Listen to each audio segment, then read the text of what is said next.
So welcome everybody to this seminar. From Dr. Sierk van Terwisga. Sierk did his bachelor first and then master and then PhD thesis all in Leiden, and interestingly covering a lot of topics. So from galaxies to exoplanets and then finally to protoplanetary disks. So that's quite impressive. And in 2019, he finished his PhD entitled The Demographics of Protoplanetary Disks from Lupus to Orion, which is already now quite close to the topic he's still doing right now, under this supervision of ÖAW van Terwisga at that time. And since then, he was first a postdoc in Heidelberg under Thomas Henning at the MPRA. And yeah, since then, he published like 26 papers, seven first author papers. And when you study this, he's well involved in international teams. So just to mention, he did the SODA service together with Alvaro Hacar from Vienna, and then has very good connections to Leonardo Testi, Italy, Jonathan Williams, Hawaii, Niki van der Marre, Anna Mutello, Megan Ansel, so from NASA, for example, so a lot of international well-known people. And today we will hear his seminar about the impact of environment on lifetimes and composition. Yes, I hope that is audible at the back. That's probably, I find it very hard to gauge, but yes. So yeah, thank you very much, Peter, for that very kind introduction and for showing up and listening to a talk that I do know is for many of you a little outside of your fields. I think one of the few, well, there's a disks group, obviously, but one of the few people who has such a, shall we say, aggressively observational and empirical approach to protoplanetary disk evolution. So I thought I would start off with a fairly general introduction and then dive into a bit deeper, like the SODA survey and the things we can learn from. We can learn about protoplanetary disk evolution and the way it depends on the environment, the larger star-forming regions in which protoplanetary disks are found, and how that impacts eventually our understanding of planet formation and the kinds of planetary systems that you can get. So yeah, as Peter already said, this is work that involves lots of other people. This is a small summary because I was running out of space. Yeah, I hope that by the end of this talk, it will also become clear why I included these pictures, which are from a very interesting and really beautiful Carolingian reproduction of a Roman manuscript of images of the constellations. So let's begin with a very basic question, which is what is a protoplanetary disk and what does it look like? And so if you look at any modern review of protoplanetary disks, what you'll very often see is images like this. So on the one hand, we have these fantastically, you can see here, this is the beam of the image in the continuum. So this is the effective resolution that we're having with modern telescopes. And in particular, I'll be talking a lot about data from ALMA. And so with ALMA, since, about a decade now, we can actually resolve protoplanetary disks down to the scale of, this is very nearly the inner solar system. This is like the orbit of Saturn at this distance. And not only can we observe the dust in the midplanes of these disks, where we know that there are all kinds of structures, we know that it is very flat vertically, spiral lamps and stuff like that. What we can also do these days is actually resolve in incredible detail the emission from the molecular gas that is coming from these disks. And so here we see from the same disk, now we see 3 velocity channels of 13CO. This is taken from the Protostars and Planet 7 review by Pentatol. And so what you can see here is that, okay, the dust is incredibly flat, but actually the 13CO is vertically, there's vertical elevation. And we get this beautiful Cablarian butterfly pattern. And one of the things that we've discovered with these super high resolution images is that we see all these little deviations. Like here, you see this sort of zig happening in the gas emission, which is caused by, we think, either some kinematic tracer of inflow or gravitational instability, or possibly an embedded planet. Now, the problem is that all these beautiful images, that takes many hours for even nearby sources like Elias 227 is. That makes it quite expensive because ALMA time is really quite hard to get. There is also another way that you can use ALMA to learn about protoplanetary disks, and that is to forget about the wonderful resolution and the incredible signal to noise that you can achieve in a few hours, and just take these really dumb, silly, blobby pictures that you get from snapshot surveys. Because ALMA has like 43 dishes, and so, you know, for an interferometer, even with a very short integration time, you will actually do a very good job of detecting your image.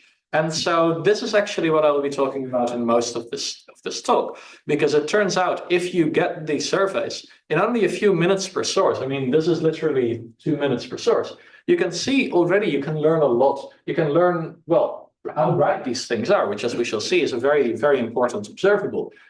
You can identify multiples. You can compare, for instance, systems where you know there are optical multiples and see if both or none of the components have a disk. And such questions tell you a lot about how protoplanetary disks evolve, not in this case from this incredibly detailed individual disk perspective, but from the point of view of a population.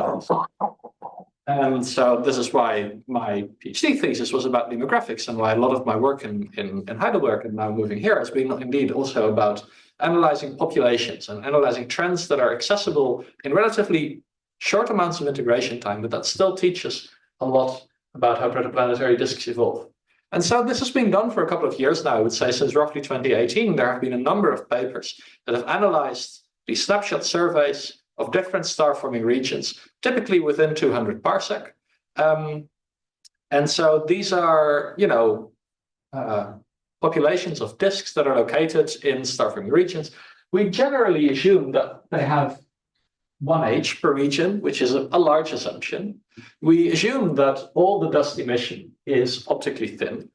This is something we can discuss at the end, because it turns out that assumption is not necessarily true, but it may also not necessarily be bad to nevertheless talk about these things in terms of their flexes. And yeah, we typically go for the nearby star-forming regions simply because those are the most achievable. You get the highest signal to noise and so forth. You can actually start resolving these disks. So in this case, like many of these surveys are actually a little resolved. So you have like 3 or 4 resolution elements per protoplanetary disk. In my data, that is not the case. And so there are a few things that one can learn from this that are, I would say, almost straightforwardly obvious from this plot, which is that actually it looks like disk masses decrease over time. But also that actually these things are very nearly in normal distributions of their mass. And so that's interesting because it means that we can describe an entire star-forming region with one number, which is the median disk mass. And that's a quite helpful trick. And so what we can do is you can actually, you know, once you've known this and once you've confirmed this, you can fit a normal distribution to your observed disk mass or flux distribution and characterize it purely as a function of the median disk mass in that population. This is a trick that we will be doing a lot in this talk. So I hope you will not have fundamental objections to it, but I do think it can be very well justified based on what we know so far. So why do I talk about environments? And let's start that from like the ground level up. This is basically what star formation looks like within 200 parsec of the sun. This is an image of one of the Taurus clouds. I think it's TMC1. But Lupus looks very similar. Ophiuchus is a bit more interesting visually, but again, they're quite dark. There's not that many stars in there. There's like a few hundred YSOs in these things. Yeah, you know, you can get ages, which we know in reality have a large scatter and have a large systematic uncertainty, but we can get ages to within like a mega year. This is what all of the data on this slide was based on. This is not what all of star formation in the galaxy looks like. And so, in fact, even if you just go out to Orion, which is not that far away and visible by the naked eye, and you know, if you go out tonight and it's clear, there already we see that actually the picture is radically different, and you can see that it's radically different with the naked eye.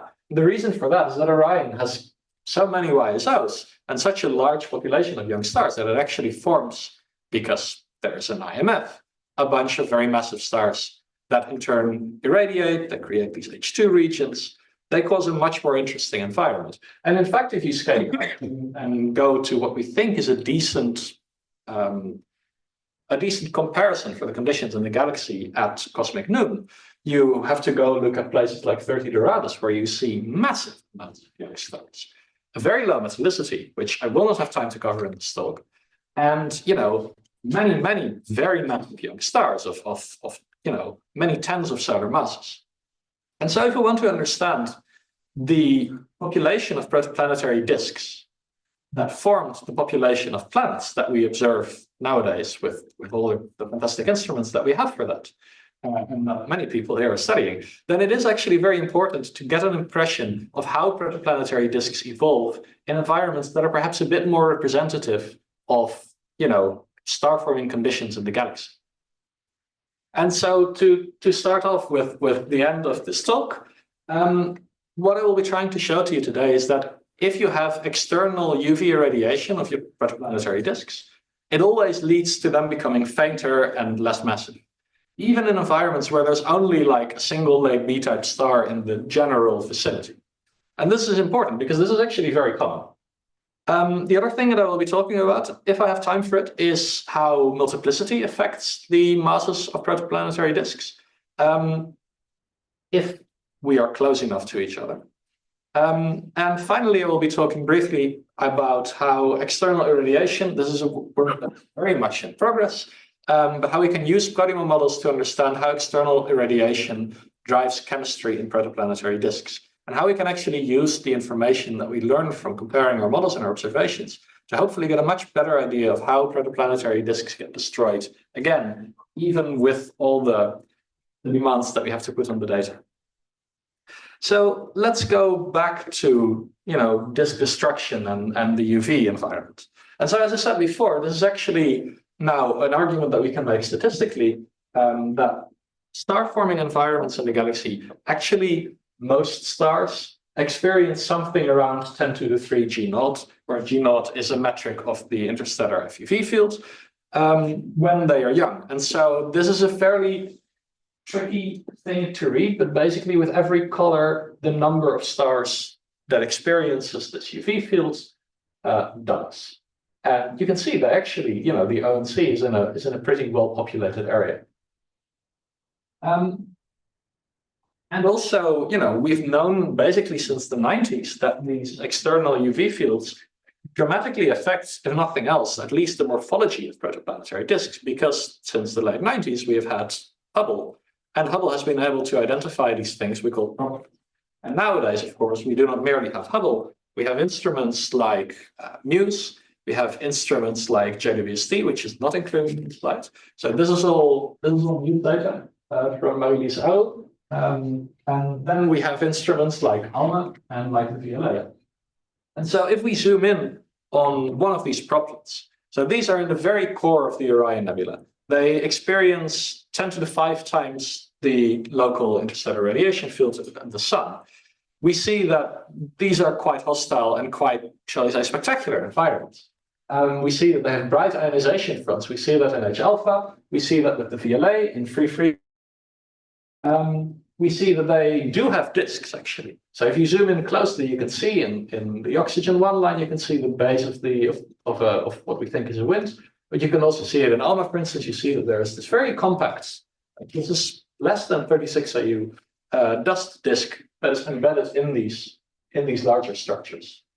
And so, yeah, the idea is, and I've already sort of hinted at, that the reason that you see this O1 line here is that there is a photoevaporatively driven wind coming off the surface of these disks. So what happens is that these UV photons hit the surface of the disk, they ionize it, they heat it, part of the gas becomes unbound and actually blows off, and then at the very top gets, ionized and blown away. And so actually droplets are very easy to, place in a map of the region. If you want to know where the trapezium stars are, you just follow the tail and you go up. They're probably around here. I guess quite far off the picture, but yes. So we, just looking at this, you would get the impression that this type of disk must be having a hard time. It must be getting quite efficiently destroyed.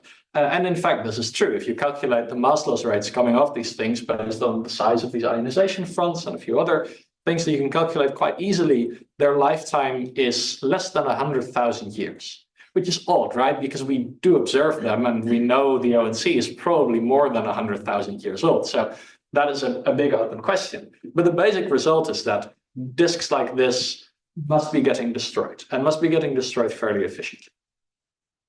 And so yeah, our morphology of droplets is efficient with consistent with external photoevaporation.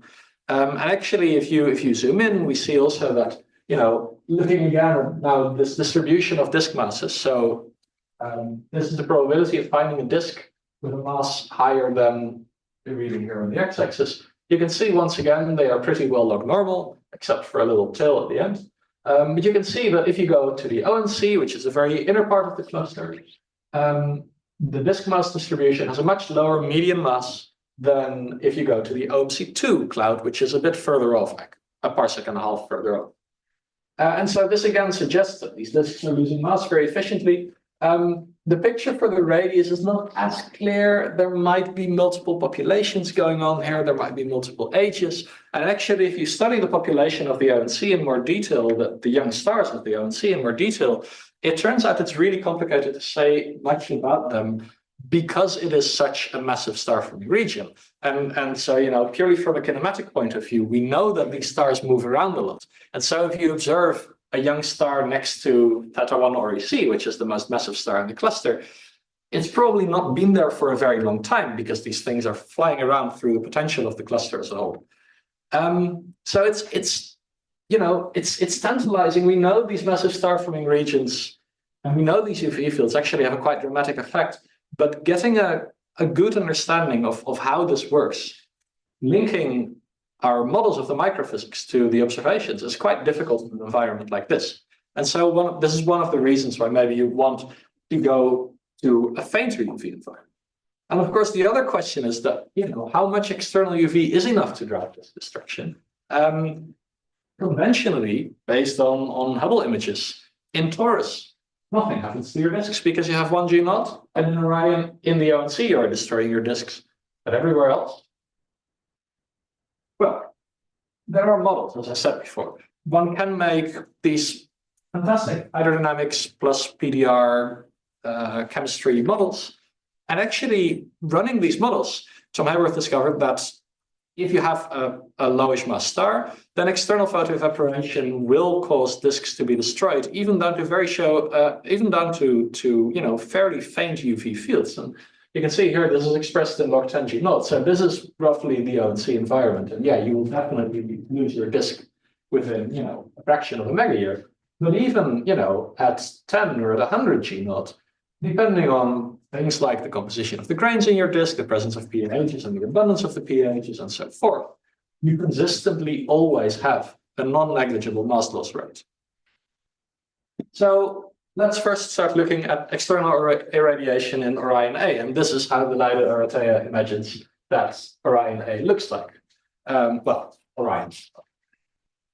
This is what Orion looks like to us. And so this is the SODA survey that Peter helpfully introduced.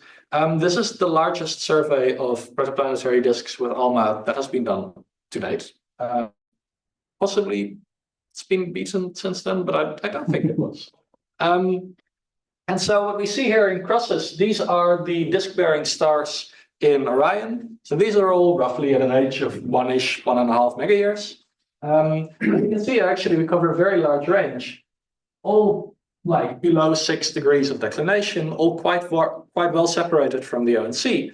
But also, as you can see here, because I have colored them, but we would estimate the local UV field to be, you can see that there are quite a few stars that, while they are not as spectacular as Theta 1 Oric, they are actually still causing quite a range of local FUV fields.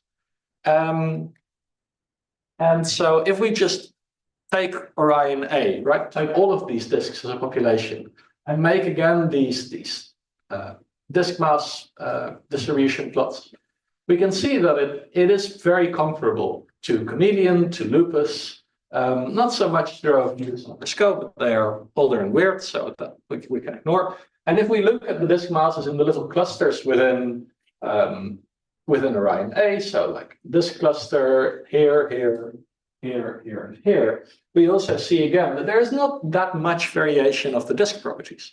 But of course, this is not what perhaps we should be looking at. What we want to be looking at is what happens if we bin these disks by basically the color here, so by the local UV field here, and then infer what the median population, or what the median disk mass is in all of those bins as a function of the external UV fields. And so this is what Alvaro and I did in 2023. And actually, it turns out that this is, you know, I still think this is a fairly remarkable result. We see that disk masses always decrease if you have an external UV field. And actually very consistently with the predictions that you would have from models like the Fried grid. We also see that the ONC disk population is doing something that we do not necessarily understand.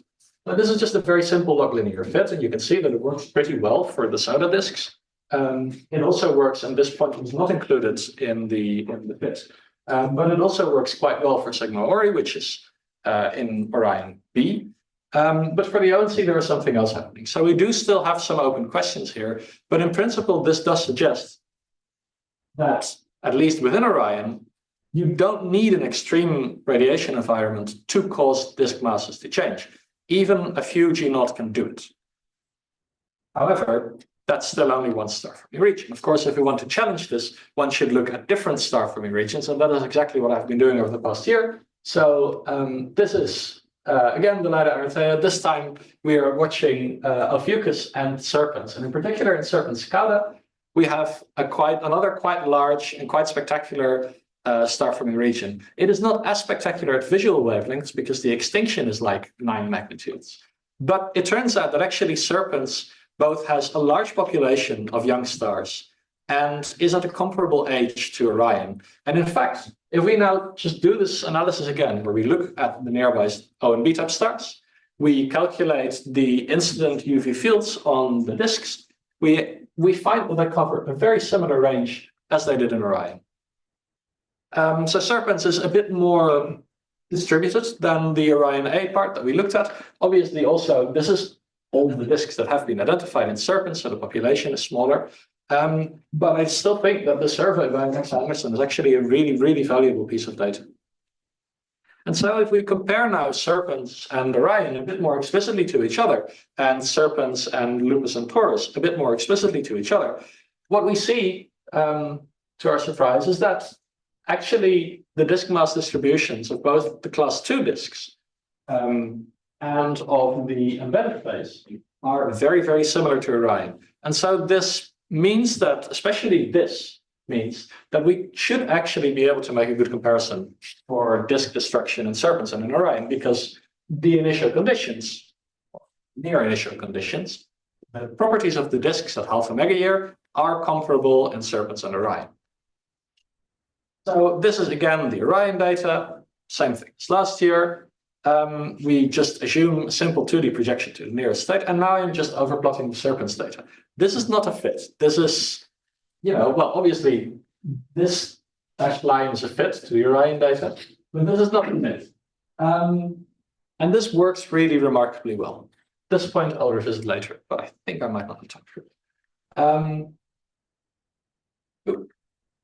And so the remarkable thing is that in Serpens, over the same range of FUV, if we follow the same procedure where we bin our data by the local UV fields, we have what the median disk mass is that we would expect, we see that there is the same trend. I will skip this briefly. There is a lot of analysis to be done on how robust this is, but basically it turns out that indeed, it is true and statistically consistent with what we observe in Orion that disk masses are significantly affected by external radiation fields, even at fairly low UV fluxes. Obviously, there was this point, right? And I do think it is worth revisiting because it tells us a lot about the challenges that we face, and I do think also there might be some interesting physics happening here. So we see this one weird outlier which we intentionally exclude from the fit. And you might ask, well, why is that there? Are these disks more massive because our understanding of external photoevaporation breaks down? I do not think that is likely. In fact, what is more likely, I think, is that there are some effects that are conspiring together to make sure that we observe a bunch of massive disks here, but nothing else. And so when you think about what that is causing, well, one thing to do is just to make a map, right? And so this is basically the region in Serpens where all of these points are coming from. These are the most deep irradiated disks in Serpens. And you can see that here there's a very extincted H2 region, there are a bunch of massive stars. There are a lot of young stars there, but there are no disk-bearing stars that are identified by Spitzer. And so likely what is happening here is that Spitzer itself is no longer as complete as we'd like it to be, because the backgrounds in the infrared in this area, which is specifically the most irradiated area, are getting quite high. Therefore, we are only picking up the most massive disks, because those are the only ones that Spitzer can still detect. However, it's also possible that there are other effects going. So far, we've really been talking only about disk destruction by FUV, but of course, there are other things that happen and that I hope we will have time to cover in this talk later. For instance, things like heating. We do know that disks are affected by this external radiation, not only in the fact that they just evaporate, right, their outer atmospheres, but they're also just physically hotter. And if we now assume that maybe our 1.3 millimeter observations are not completely optically thin, or that the temperature of that gas is a little higher, then actually that disk heating can significantly cause our, let's say, apparent disk mass to be higher than the true disk mass. And so to investigate this, we ran a grid of ProDiMo models.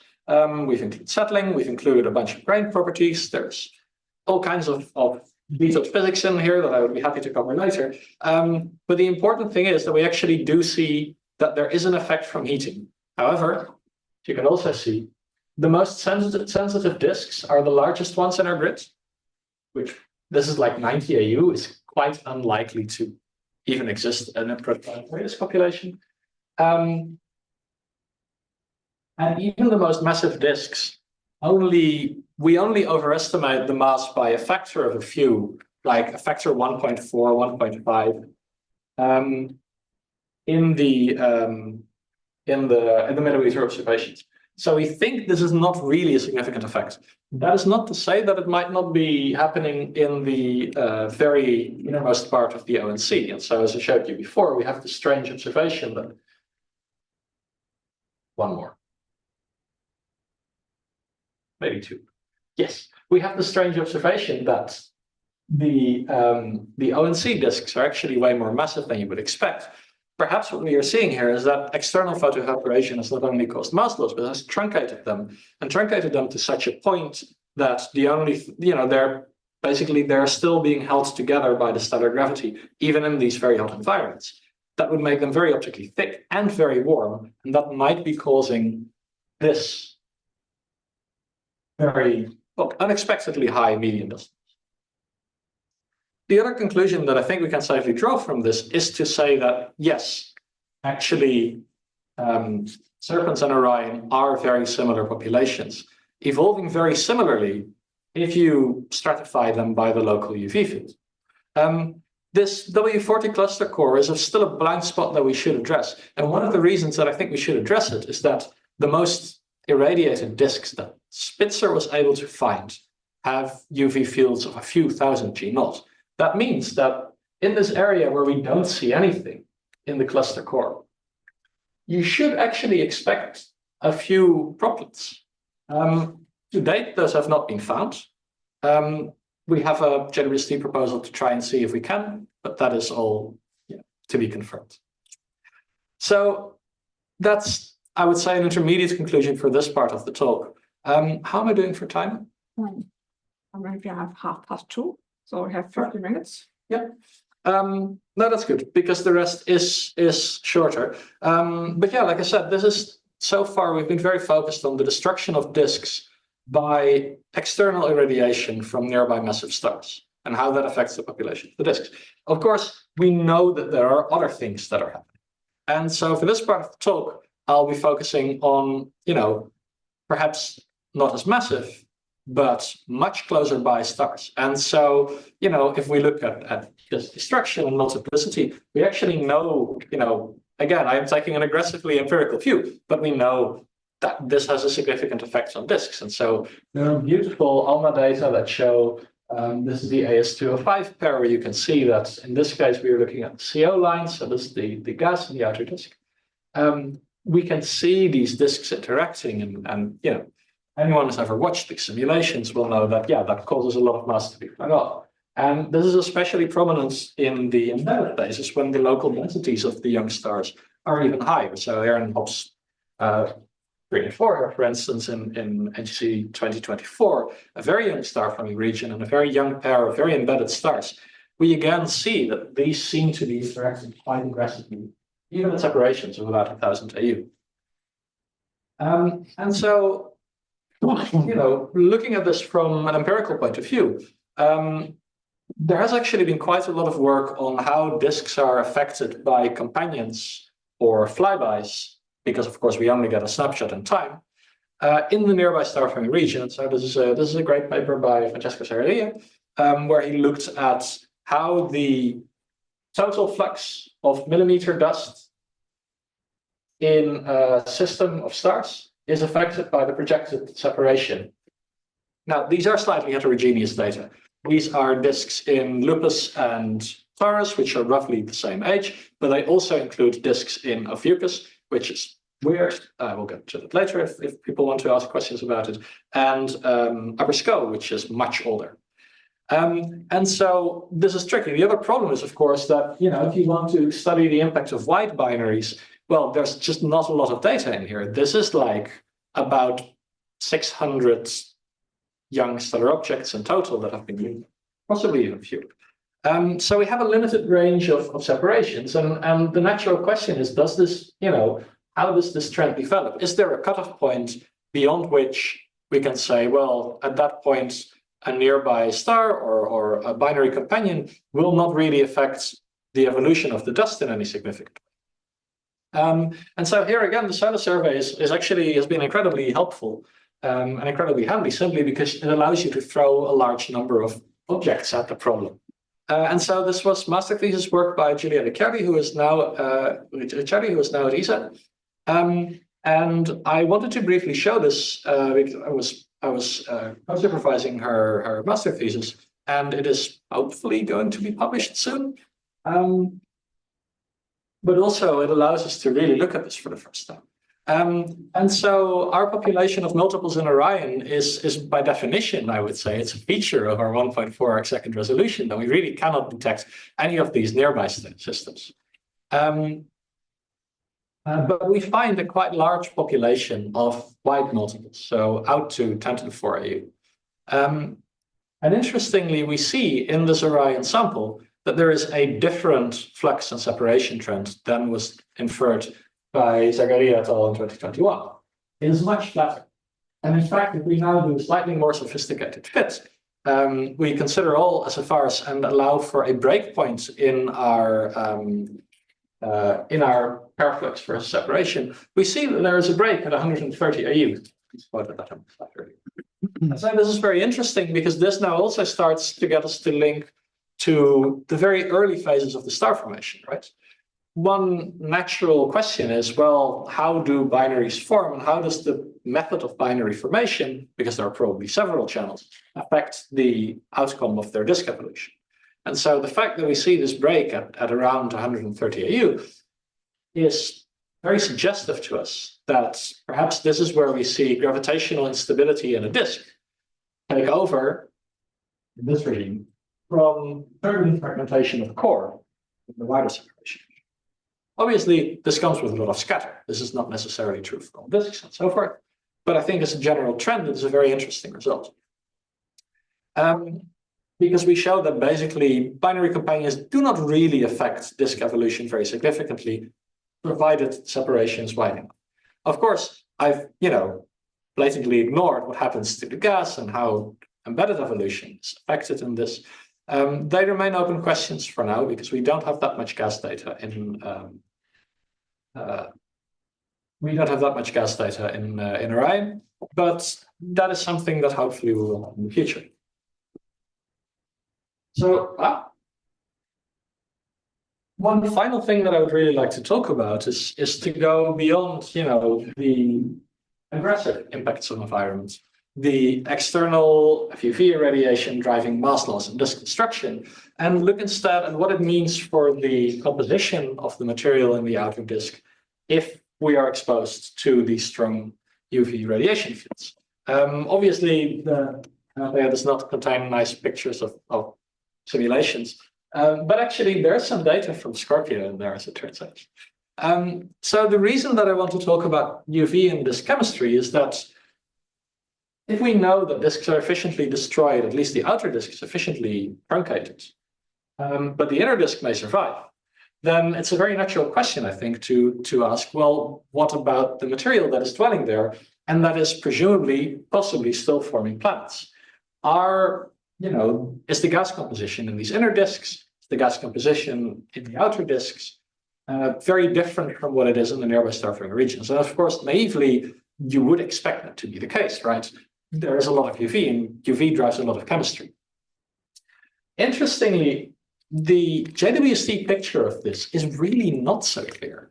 And so if we look at, so this is a collection of results from various different sources.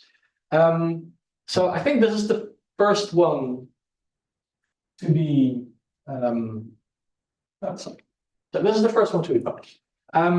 But I think the most remarkable result from the PDR Spherol survey with JWST is that if you look at the inner disk of this proplet, which is exposed to something like 10 to the 4 G0, so a really considerable FUV field, they identified for the first time actually this CH3 plus cation, which they said, well, this must be only formed if you have external irradiation. And then Mainz comes along and looks at TW Hydra, which is in like the most boring, isolated, co-moving group with no external UV to speak of, and they also see CH3. So it definitely helps, but it's not, like a silver bullet. And then at the same time, there was this great paper by Maria Stanus, who had the idea of looking at protoplanetary disks in NGC 6357. So this is a star-forming region at 1.7 kiloparsec with 10 to the 5 G0 UV fields, and actually many more massive stars than Orion does. So not only is there a lot more radiation, but there is also a lot more consistent irradiation, if that makes sense, because the stars are more distributed over space. And so in this environment, where you would expect external photoevaporation to have acted, as enthusiastically as it possibly can, and to have changed as much as it possibly can about the composition of the inner disk, what you actually see is really normal, in the sense that any protoplanetary disk is normal, but all of these line fluxes basically are comparable to the ones that we observe in Mainz in the nearby star-forming regions where there is no external UV field to speak of. What's the distance of this object in GC? 63, it's 1.7 kiloparsec. Okay, so very far away. It is challenging. It's actually really annoying to do with ALMA because it's so far away that you need to integrate for a very long time, but then it's not far away enough that you can get multiple objects in one pointing. It's been a frustration of mine, but of course that's what the universe gives you, right? And there are lots of good reasons that we want to get a better idea of the UV disk chemistry, the UV-driven disk chemistry, because from modeling these disks, if we can get a good grasp of them, we can actually constrain directly very fundamental parameters like the gas temperature, like the ionization state. We can study how the gas and the dust radii, and in fact the gas and the dust in general, are affected by these external UV fields. I will explain this point later in more detail, but basically we want to know if the abundances of the gas phase volatiles are different in these different star-forming regions, because presumably that is the gas that might be accreted by a young planet that is forming there, and that might thus horribly complicate anyone trying to identify where a planet formed based on the composition of its atmosphere. Yeah. So, and there are, as I said before, there are hints and tantalizing ones based on fairly small amounts of data that already suggest that actually also in the outer disk, things are different if you crank up the external UV field. And so it's an observation that has been made in the past, I would say 8 years or so, that the outer disks of T-Tauri stars have less volatile CO gas than our models would predict. And so this is plotted here in this paper by Chengetal in 2020. And you see that in lupus, the typical disk is underabundant in CO by a factor 10 to even 100 compared to what you would expect from gas with ISM compositions. And the explanation that people have been given for that is that it must have something to do with the chemistry and the cold midplane of these disks, because we don't see this happening in perfect stars, which are much hotter in their outer disk. And, possibly there's some kind of time dependence, and any time dependence would be really welcome. Now, there is not a lot of data on molecular gas emission in the ONC, but there is a bit. And actually in Boyden and Eisner 2023, Ryan Boyden claims that the CO to H2 ratio is very consistent with what you would expect from the ISM. Now, these error bars are hand-drawn, but just to give you a visual impression, that is really quite a considerable difference. And so the question is, why is that not happening? And the logical supposition is that, well, if you are bathed in these external UV fields of 10 to the 3, 10 to the 4 G naught, maybe your outer disk is actually not cold enough to have this ice reservoir where whatever is causing the CO to be sucked out of the gas phase is present.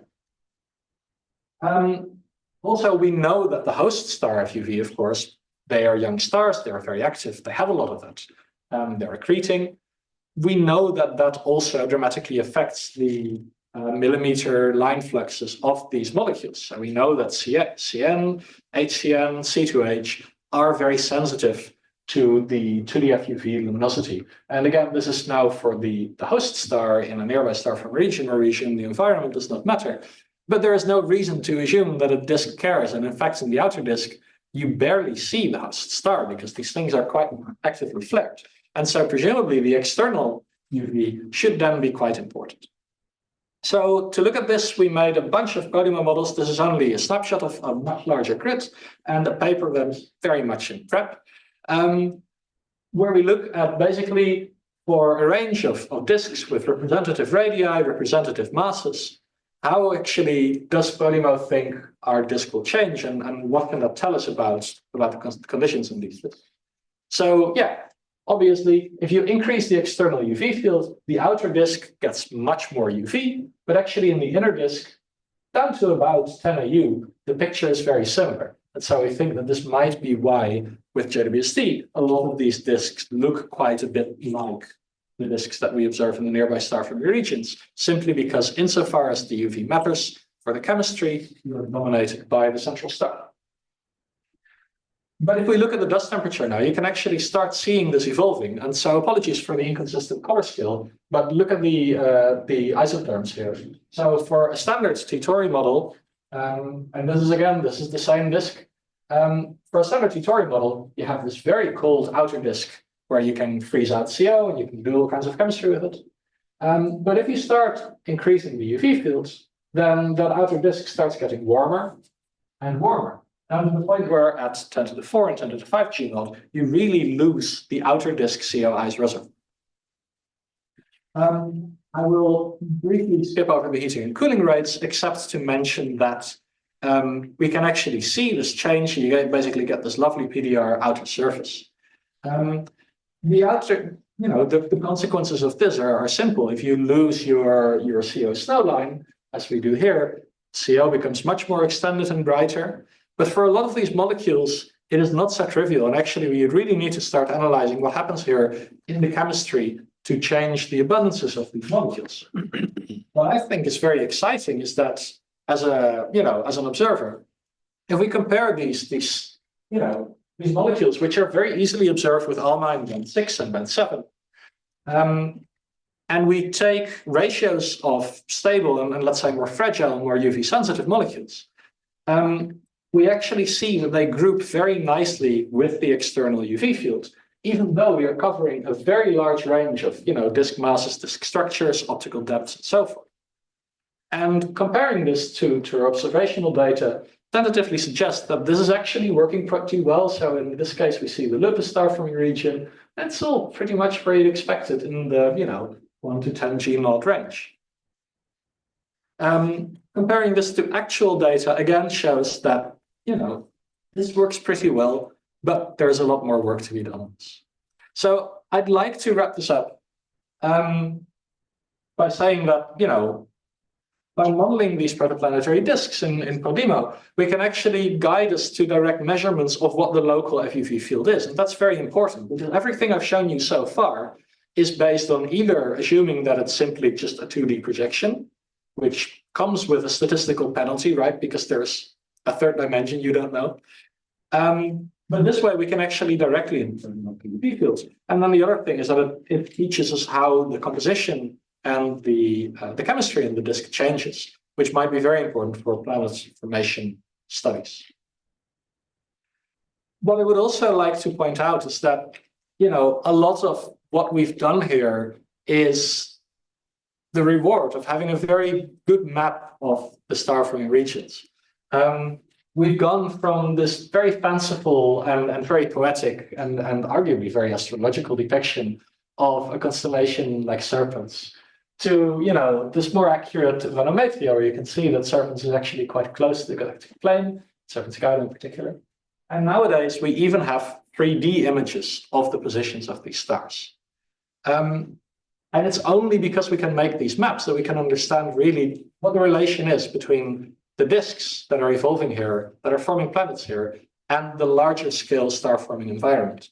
There are many open questions in it. People are working on exciting topics like how the late infalls and the accretion of material from the ISM affects these disks. I did not have time to go into that, but I hope it has, been interesting to you. I hope it will be provocative for you. And I hope you will agree that actually the link between the protoplanetary disk and the environment in which it is forming is a really important one to understand, not only from the perspective of understanding astrochemistry or understanding the microphysics of protoplanetary disks, but actually in a broader view of linking back our observations of star formation to our observations of the solar system. With that, I will leave you with the conclusions because I've already talked about them.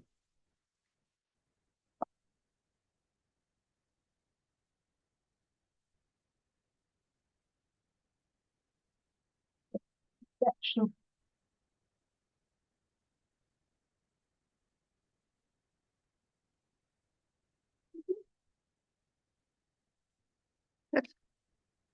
Yeah, maybe to this puzzling, or you said there is a puzzle, namely that these highly irradiated disks are there at all? Because if there's, say, you take the Orion cloud, age is maybe 1 mega year, and according to these models and also from what you showed, the observations, the lifetimes of these disks should be very, very small, but still they are there. So what is your answer to that? Are they constantly produced and actually not live very long, or how can I understand this? So I think one very important bias in these plots to understand is that what we are plotting here is the median dust mass that we infer for a populations of disks that have been selected based on the presence of an infrared excess. And so what that sort of elides is that if your disk is completely destroyed, it doesn't show up here, right? It doesn't count in the statistics. We count it if we cannot detect the disk at millimeter wavelengths, but can detect it at the infrared. But if all the circumstellar dust is gone, then it won't be in there. And so that probably up these masses. Then, as you say, yes, there is also the fact that maybe stars are sort of raining into the ONC, and that what we're seeing here is indeed, it's like the younger fraction of the population because the older ones have already lost their disk. And so we think they're young because they actually are young.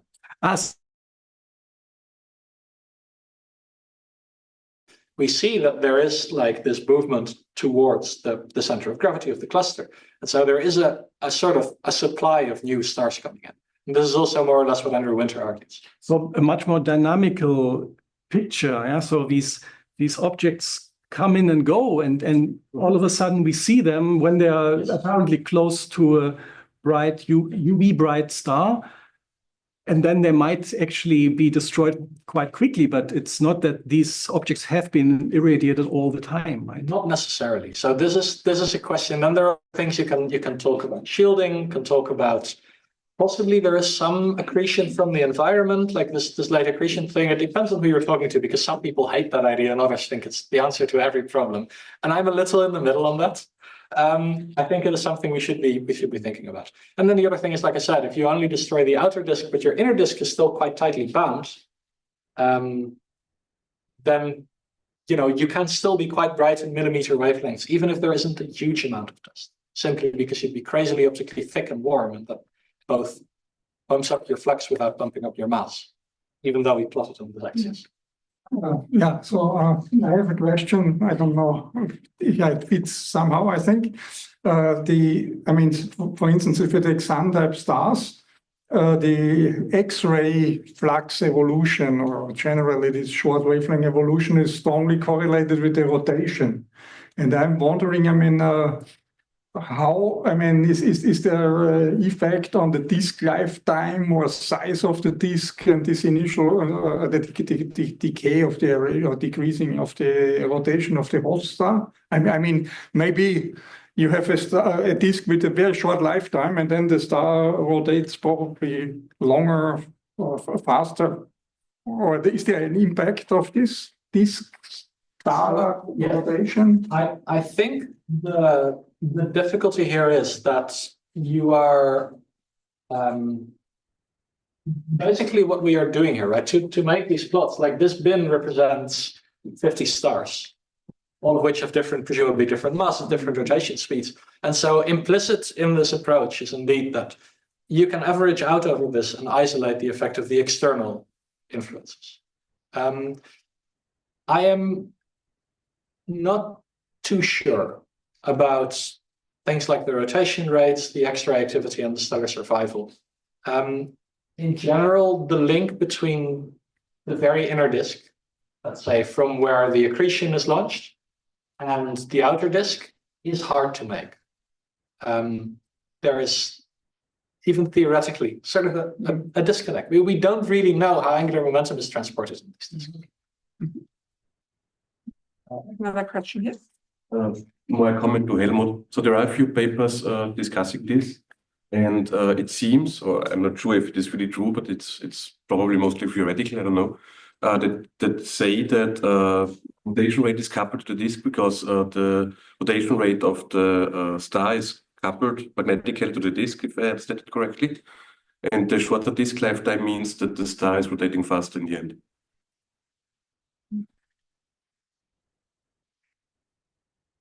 Other question? If not, then I could comment on this also, maybe, like to say again, the part of the disk we are talking about, it is entirely dominated in terms of its radiation fields and so forth by the star. And so I think that link is harder to make. There was a really interesting paper recently, which I did not have time to include, where people looked at survival of disks in the A Magellanic Cloud. It's a very cool paper. I will send you a link. And basically, they do find that disks seem to survive for quite a long time, even though it's a very massive cluster, even though it is at very low metallicity, and it's basically as bad as you can get from a keeping disks around point of view. I don't know. Maybe a naive question. Sounds like you can estimate these external FUV fields only when you are averaging over a cluster of stars. But if we have a list of stars in the solar neighborhood, probably isolated stars, can you have a guess of what's the external FUV field? Yes. So this goes to a bunch of slides that I skipped. I'm very glad I didn't. So yes, basically the main issue is, do you have a map of the 3D population, right? Because what you ideally want in the perfect world, you can get the distance to a disk-bearing star and a nearby massive star to such a precision that you can just calculate the distance between the two, and you don't need to worry about averaging out over geometry. And you can do that. And Rosella has a paper where she does this in the nearby star-forming regions. The problem is, if you propagate the errors, right, for Gaia distances in Lupus and in Upper Scope and so forth, where you're close enough that you can actually do these 3D calculations and not be killed by your errors. If you go to Serpens, the distance uncertainty starts to become roughly 50 parsec on a 400 parsec distance, which means that just by eye, basically, the cluster is more compact spatially than Gaia allows you to constrain that it is. And so what we've done for the Serpens paper is actually do something intermediate. So we use this 2-point correlation function to infer the 3D distribution of stars. And then we take a posterior distribution of the UV fields. That's lovely. You can get an uncertainty on your UV field, which is much better than what you would get from the 3D case. This generally agrees, but it is a massive reason why we want to use these models to see if we can actually just calculate the local UV field, because then you don't need to do all of this, right? If you have a local measurement of the UV field. And obviously it's still difficult because all disks are different. They do annoying things like have substructure, unresolved companions, and all that nonsense, but it is, I think, the better way of doing it. And it would be incredibly valuable. This is also why I'm very keen on the infrared Gaia thing. I would. Another question back now. On one slide, you mentioned W40 cluster core as a blind spot. Why is this? Yes, so it's not really a blind spot. There is perfectly valuable Spitzer data on it. There's perfectly good Spitzer data on this. So the problem is that if you want to calculate the infrared excess of your disk-bearing star, or potentially disk-bearing star, you don't want the infrared background to also be very high, because otherwise you subtract that and then you lose it. So this is a general thing that happens in the ONC as well. So there are studies of Spitzer. I think if you want to really understand the observational constraints, Mageth et al. 2016 is a very good survey where he shows that, like, in these H2 regions, basically the background fluxes at Spitzer wavelengths get so high, the stellar densities get so high that the beams start overlapping, and it basically becomes really difficult to identify if an excess is present. And so then these objects are not included in the young star catalogs and not observed with ALMA. Presumably with an instrument like JWST or Hubble, indeed, you can go much closer and you can actually just see, oh, right, well, that's appropriate. And then you can do it just fine. So this is purely an instrumental limitation. It's not like the physics getting in your way. Okay, and with this, I would like to thank the speaker again.